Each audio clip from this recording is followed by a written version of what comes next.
Welcome back to the WHHI-TV Daily News. With me now is Dale Douthat, and he is with the United Way of the Lowcountry. Easy for me to say today. Yep. Welcome. I was so concerned about getting your name right, I forgot where you were from. Betsy, thank you for having me here. I appreciate it. Good to see you, Dale. Yeah. So we want to talk a little bit about a needs assessment that you have been doing over the past year and some of those results. So let's kind of jump right in. Tell us about that. Well, yeah. So the United Way does a lot of things in the community, but one of the things that we do best is we listen to the community, right? So we want to address the needs that the community feels are important to them.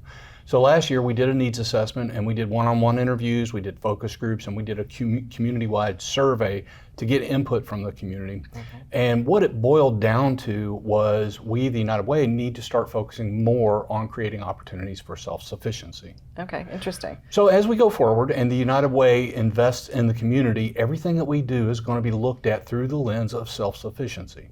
So a lot of people think of poverty as what we're trying to solve, right? Well, poverty is way down here. Self-sufficiency is way up here, right? Yeah. So somebody, for example, a family of 3 in poverty, they're in poverty if they're making less than $24,000 a year. That's nothing. You can barely pay your rent for $24,000 a year.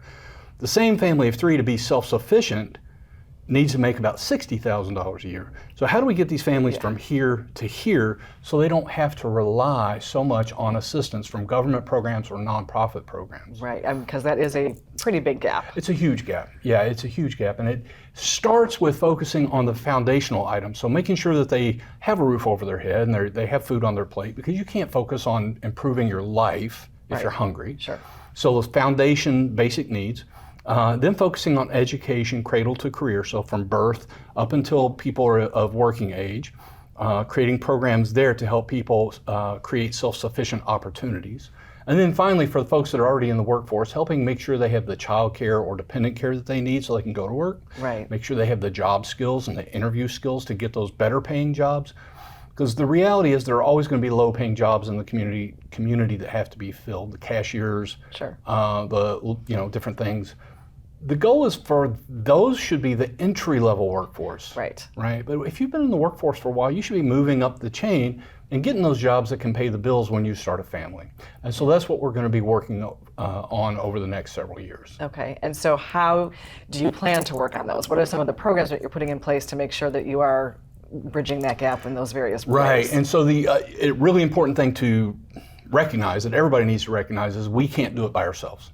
Right? There are a lot of great programs in the community already that we need to work together with to help them grow or expand, right? Or if we see gaps, then we can create other programs to fill those gaps. But it's about collaboration and collective impact. We can do so much more together than we can by ourselves. And so leveraging those existing programs that are doing such great work is going to be a huge part of our strategy over the next several years. Yeah, and I think, just to that point, even just making people aware of what's in the community, because I think there's so many resources that go unused or not utilized enough. Well, and the other thing that people don't think about is the geography of our community, right? So Hilton Head has a pretty dense population, but Sheldon or Yemassee or St. Helena has a lower population, and so most of the services are focused on heavy populated areas. Sure. So we have training programs and things in Hilton Head, we have training programs and things in Bluffton, and stretch on up to Hardyville, where our workforce is.